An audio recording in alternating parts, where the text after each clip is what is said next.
Prepare to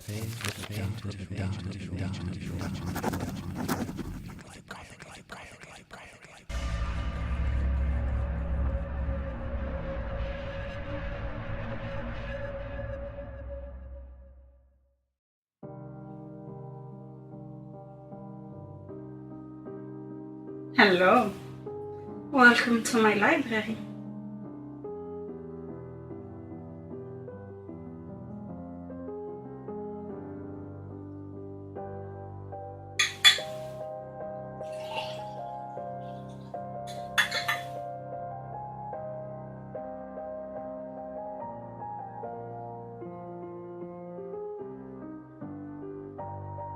What a beautiful night! Halloween! Indeed, the most special night of the year.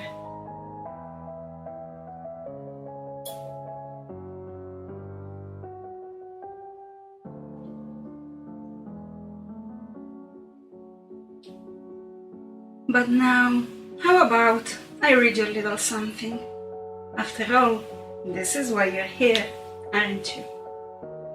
How about The Raven by Master Edgar Allan Poe?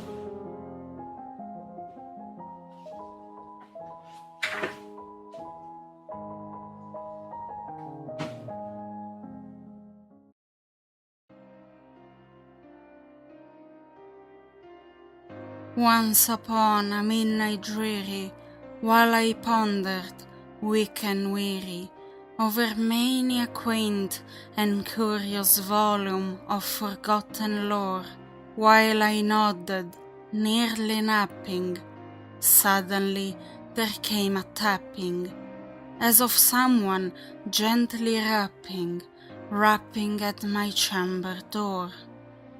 "'Tis some visitor," I muttered, tapping at my chamber door.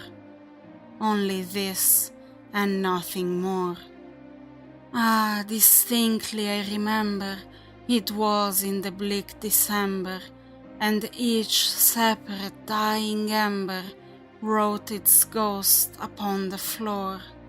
Eagerly I wished the morrow, vainly I had sought to borrow from my books sources of sorrow, sorrow for the lost Lenore, for the rare and radiant maiden whom the angels name Lenore, nameless here forevermore. And the silken, sad, uncertain rustling of each purple curtain thrilled me, filled me with fantastic terrors never felt before, so that now, to still the beating of my heart, I stood repeating, "'Tis some visitor entreating entrance at my chamber door, some late visitor entreating entrance at my chamber door. This it is, and nothing more." Presently my soul grew stronger, hesitating then no longer. "Sir," said I, "or Madam, truly your forgiveness I implore, but the fact is I was napping, and so gently you came rapping, and so faintly you came tapping at my chamber door, that I scarce was sure I heard you." Here I opened wide the door. Darkness there, and nothing more. Deep into that darkness peering, long I stood there wondering, fearing, doubting, dreaming dreams no mortal ever dared to dream before. But the silence was unbroken, and the stillness gave no token, and the only word there spoken was the whisper word, "Lenore?" This I whispered, and an echo murmured back the word, "Lenore." Merely this, and nothing more. Back into the chamber turning, all my soul within me burning. Soon again I heard a tapping, somewhat louder than before. Surely, said I, surely that is something at my window lattice. Let me see, then, what thereat is, and this mystery explore. Let my heart be still a moment, and this mystery explore. 'Tis the wind, and nothing more. Open here I flung the shutter, when, with many a flirt and flutter, in there stepped a stately raven of the saintly days of yore.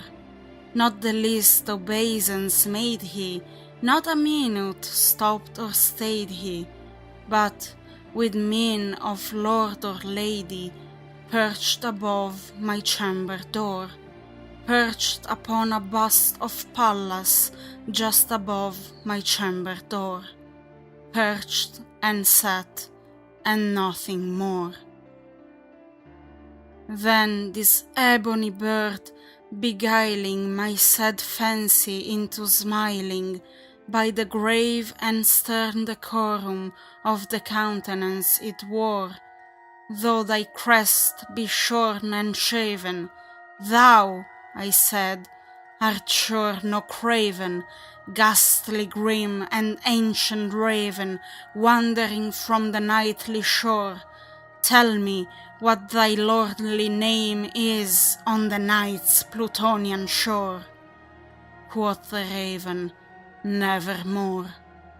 Much I marvel this ungainly fowl to hear discourse so plainly, though its answer little meaning, little relevancy bore, for we cannot help agreeing that no living human being ever yet was blessed with seeing bird above his chamber door, bird or beast upon the sculptured bust above his chamber door, with such a name as Nevermore.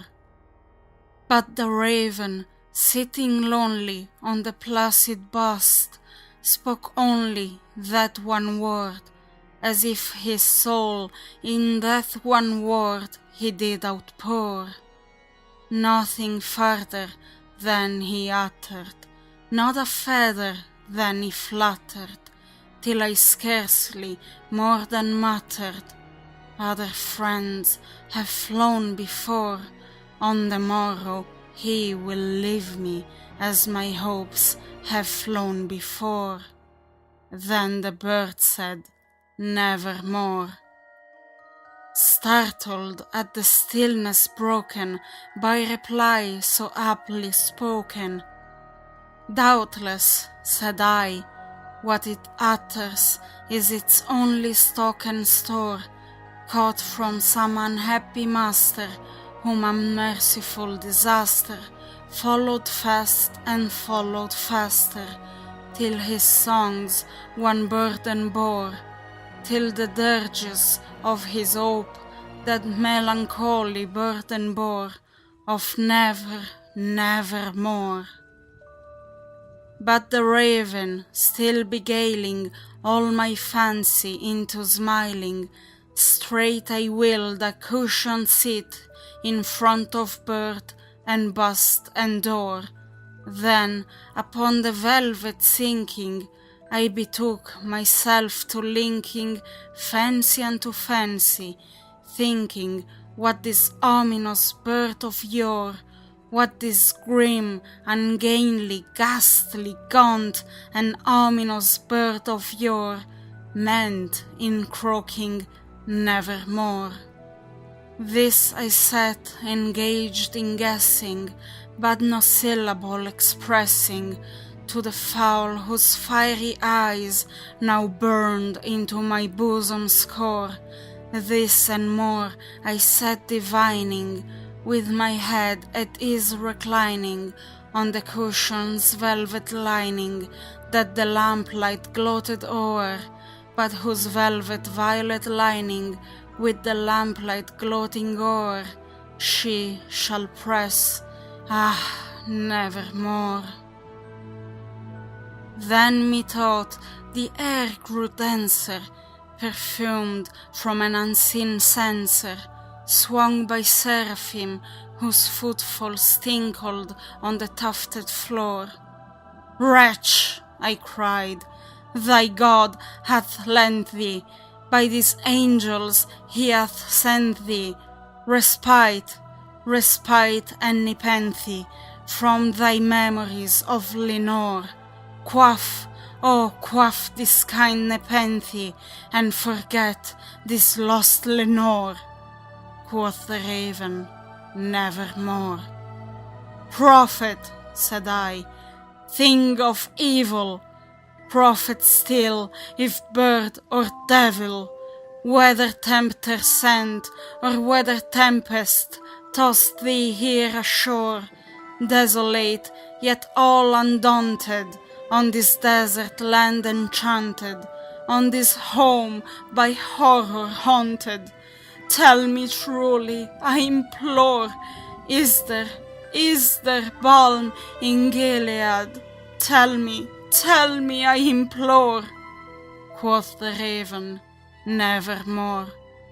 Prophet, said I, thing of evil, prophet still, if bird or devil, by that heaven that bends above us, by that God we both adore, tell this soul with sorrow laden, if within the distant Aidenn it shall clasp a sainted maiden, whom the angels name Lenore.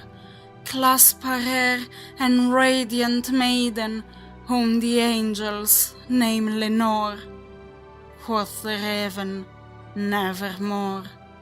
Be that word our sign of parting, bird or fiend, I shrieked, upstarting. Get thee back into the tempest and the night's Plutonian shore.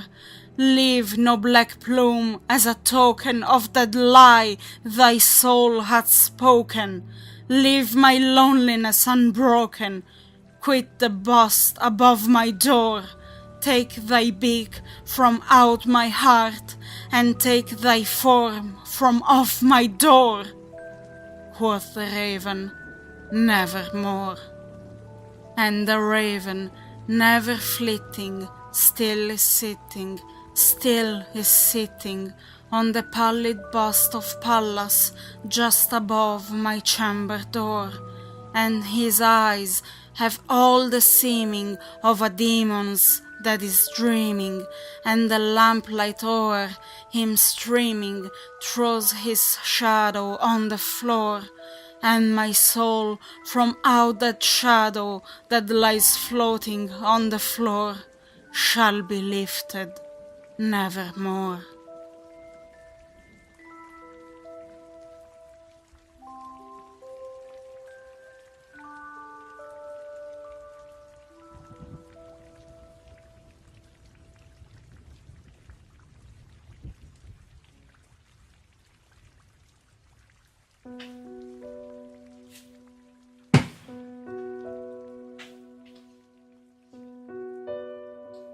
Good night and happy Halloween.